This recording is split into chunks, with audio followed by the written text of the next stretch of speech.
There's still a lot of smoke coming from the plane's nose. Turned out it was about 6 inches of insulation between the inner and outer skins. From friction, that was starting to burn. The flight attendants have good news. All 61 passengers have made it off the plane. There's not so much as a single serious injury. Come give me a hand. Yeah, extinguisher.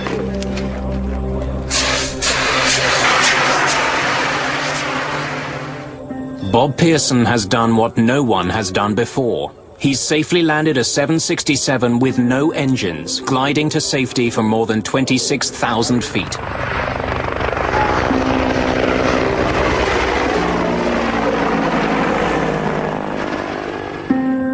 Air Canada Flight 143 glided... The event makes international headlines immediately. People are already asking how one of the most sophisticated passenger planes in the world could have run out of fuel. Sliding down emergency chutes.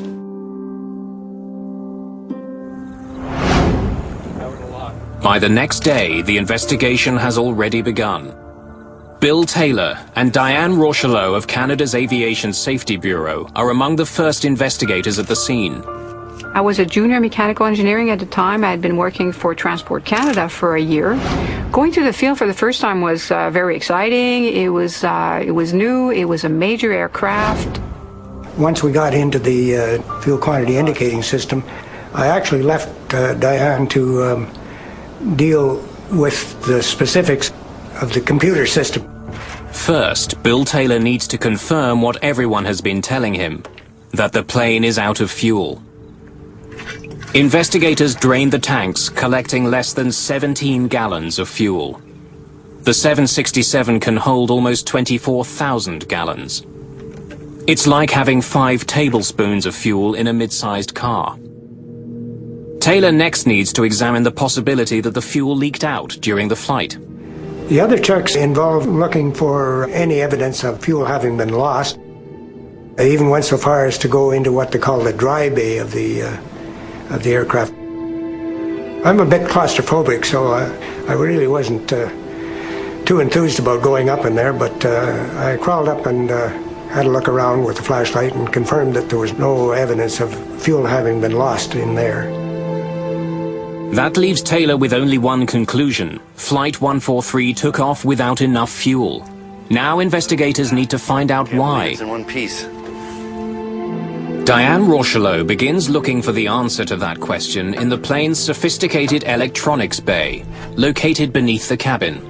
The 767 was a newer type aircraft, and it did have a lot of computerized system, and I guess back in 1982, these were coming onto the market at a fast rate, and they were newer types of electronic system. Rochelot confirms that a computerized unit, the digital fuel gauge processor, had been malfunctioning on this plane. There was no spare in Montreal, so it couldn't be replaced. Rochelot takes the component for testing. It was decided early on that the unit, the fuel processing unit, would be taken to the manufacturer, Honeywell, in Indianapolis for testing. And I was tasked with taking the unit. So we went through all the testing procedure, and then at one point we did discover that there was a malfunction with the unit. During the testing, we went more and more in depth, and we found out that one of the circuit, it's called an inductor coil.